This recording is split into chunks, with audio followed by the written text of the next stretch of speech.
আজকে আমি তোমাদের সাথে যে ভিডিওটি শেয়ার করছি সেটা হলো নয়নতারা ফুল গাছ নিয়ে। এই আগস্ট মাসে নয়নতারা ফুল গাছে বেশি পরিমাণে ফুল পাওয়ার জন্য তোমরা কী কী করবে, গাছকে কীভাবে পরিচর্যা করবে, কি করবে, সব কিছু তোমাদের সাথে আমি আজকে শেয়ার করছি।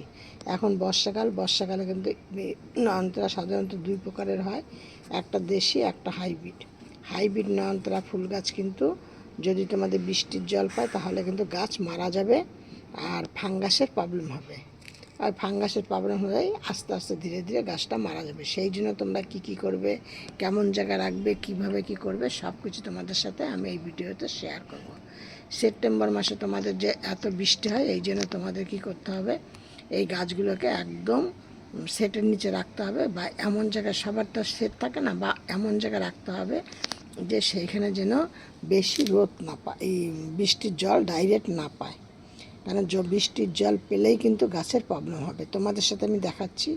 এই যে আমার এই গাছটা কিন্তু এই যে দেখতে পাচ্ছ। এখন আমি কি করব, এই গাছের পাতাটাকে আমি এইভাবে তুলে ফেলে দেব। এরকম প্রবলেম হবে। আর যদি তোমাদের দেখো কোনো গাছের ডালের যদি দেখো ফাঙ্গাস একটা পোড়া পোড়া কেমন একটা হয়ে গেছে, কালো কালো মতো, তাহলে সেই ডালটা সেইখান থেকে কেটে ফেলে দাও। আর নয়নতারা ফুল গাছ কিন্তু মোটামুটি তোমরা বীজ থেকে গাছ করতে পারো, ডাল থেকেও গাছ করতে পারো। দেখো আমার এই যে এই গাছটা দেখো কত বীজ হয়েছে, এই যে ঠিক আছে, প্রচুর পরিমাণে বীজ হয়েছে। আমার বাড়িতে প্রচুর নয়নতারা গাছ, অনেক ধরনের গাছ আছে। এই হাইব্রিড নয়নতারারও কিন্তু বীজ হয়। আবার তোমরা এই গাছটা এখন তোমাদের এই বর্ষাকালে তোমরা কিন্তু এই গাছের ডাল কেটে তোমরা অতি সহজেই গাছ তৈরি করতে পারবে। গাছটাকে কিভাবে করবে, গাছের ডালটাকে কেটে নেবে, যেই ডালটা তোমার মনে হবে যে বসাবে, একটুখানি মানে পুরানো মানে কেমন যে গাছের ডালটা একটু পুরানো দেখে নেবে, একদমই যে কচি ডাল সেটা নেবে না।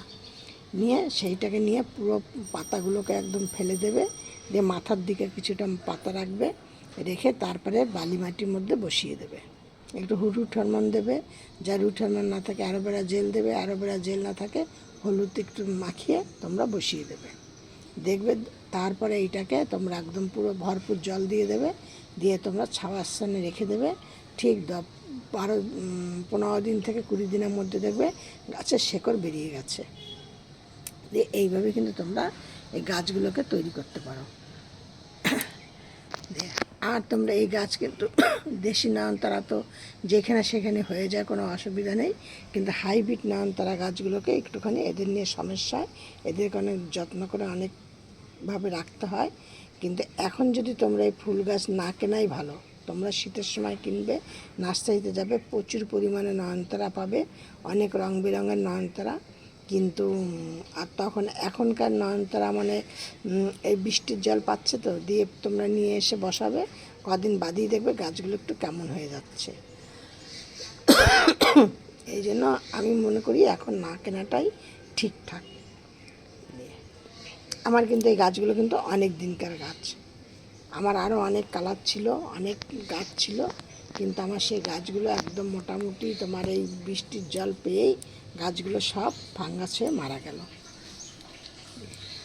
আর তোমাদের এই গাছের কি খাদ্য খাবার দেবে, কি করবে, এবার আমি তোমাদের খাদ্য খাবারের কাছে সবার আগে তোমাদের গাছকে দেখতে হবে গাছের গোড়ায় যেন কোনো রকম আগাছা না হয়। এই দেখো আমার একটা গাছ হয়েছে, যেন কোনো রকম কোনো আগাছা না হয়। আগাছা হলে কিন্তু তোমরা যে গাছের গোড়ায় খেতে দেবে সেই খাবারটা তোমাদের ওই আগাছাই খেয়ে নেবে। গাছে কিন্তু আর কিছু তোমাদের মানে গাছের পরিবর্তন বুঝতে পারবে না। এই হলো প্রথম কথা। দ্বিতীয় কথা হলো গাছের গোড়ার মাটিটাকে সবসময় একটু খুঁড়ে একটু আলগা করে রাখবে। তাহলে কী হবে, হাওয়া বাতাস খেলতে পারবে। বা জল যদি তোমাদের গাছের গোড়ায় জমে যায় তাহলে সেই জলটা অতি অবশ্যই মানে অতি তাড়াতাড়ি জলটা বেরিয়ে যাবে। এই জন্য আর কি করতে হবে, গাছকে কি এবার খাদ্য খাবার দেবে। গাছগুলোকে কিন্তু সপ্তাহে একদিন করে স্প্রে করবে। সেটা স্প্রেটা তোমরা কী করে দিয়ে করবে, তোমাদের যেইটা ইচ্ছা, মানে ফাঙ্গিসাইড সার্ফ দিয়ে পারো, তোমাদের যেটা দিয়ে ইচ্ছা তোমরা সেইটা দিয়ে মানে স্প্রে করতে পারো। দেন আর কি করতে হবে তোমাদের, আমি কি করি এই গাছগুলোকে সপ্তাহে একদিন করে আমি এই গাছগুলির গোড়ায় ওই যে হাইব্রিড যে গাছগুলো হয় এগুলো তো আমার অনেক কালার ছিল, ভিডিওর প্রথমেই তোমাদেরকে শেয়ার করেছি, কিন্তু আমার সেই গাছগুলো সব মরে গেছে। তারপর থেকে আমি কি করেছি, গাছগুলোকে হিউমিক অ্যাসিড এই এক চামচের 1/4 চামচের নেই, নিয়ে সেইটাকে আমি 500 জলের মধ্যে আমি গুলে নিয়ে আমার এই হাইব্রিড নয়নতারা গাছগুলোর গোড়াতে আমি ওইটা দিই। দেশি নয়নতারা গাছকে এই সমস্ত ঝামেলা কিছু করতে হয় না, কিন্তু হাইব্রিড নয়নতারা গাছগুলোকে এগুলো করতে হয়। দিয়ে আমি সপ্তাহে 1 দিন করে ওই জলটাকে দিই, দিয়ে তাতে দেখছি আমার গাছগুলো খুব ভালো আছে। দেখতে পাচ্ছ তোমরা, আর ফুলের কালারগুলি দেখো। তোমরা এইভাবে করো, তোমরা এরকম ফুল পাবে। এবার খাদ্য খাবারের দিকে আসি, সেটা হলো মাসে আমি 2বার করে দিই। কী খাদ্য খাবার দিই, যে কোনো লেবুকে তোমরা গাছের একটা জায়গার মধ্যে, আমার এখানে তো আমি তোমাদের 4টে গাছ দেখাচ্ছি, 1, 2, 3, 4টে, কিন্তু আমার বাগানে প্রায় 10-12টা গাছ আছে। এবার আমি এই 4টে গাছের জন্য তোমাদের সাথে শেয়ার করছি। আমার কিন্তু এই দেখো দেশি নয়নতারা ফুলটাও দেখেছে কত সুন্দর, কত বড় বড়, দেখো। দিয়ে এই 4টে নয়নতারা গাছের জন্য আমি কি করছি, একটা বড় সাইজের লেবু নিচ্ছি, সে যে কোনো লেবুই হোক, কোনো ব্যাপার না। দিয়ে তার খোলাগুলোকে ছোট ছোট করে কেটে নিয়ে জলের মধ্যে ভিজিয়ে দিচ্ছি। আর 2টো কলার খোসা নিয়ে সেইটাকে কুচো কুচো করে কেটে জলের মধ্যে ভিজিয়ে দিচ্ছি। দিয়ে আমরা এইটাকে ঢাকা দিয়ে 3 দিন রেখে দিচ্ছি, 3 দিন থেকে 4 দিন রেখে দিচ্ছি। তারপরে ওইটাকে আমরা পুরোটা ছেঁকে নিয়ে নিচ্ছি, নিয়ে তার মধ্যে আমি 1 চামচ দিচ্ছি, ওই কফি পাউডার দিচ্ছি।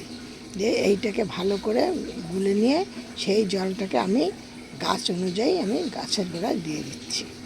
শুধু এইটা মাসে আমি 2বার দিচ্ছি, তাতে আমার গাছের কত সুন্দর দেখো। তোমরা এইভাবে গাছকে যত্ন করো, তোমরাও আশা করি আমার মতো এরকম ফুল পাবে বা গাছের এরকম সুন্দর রাখতে পারবে। সব ভিডিওর মতো বলছি, তোমরা সব ভালো থাকো, সুস্থ থাকো। আর আমার এই ভিডিওটি যদি তোমাদের ভালো লাগে তাহলে একটা লাইক, কমেন্ট, শেয়ার করো। আর নতুন বন্ধু হয়ে থাকলে একটা সাবস্ক্রাইব করে পাশের বেলটি বাজিয়ে অল করে রেখে দিও।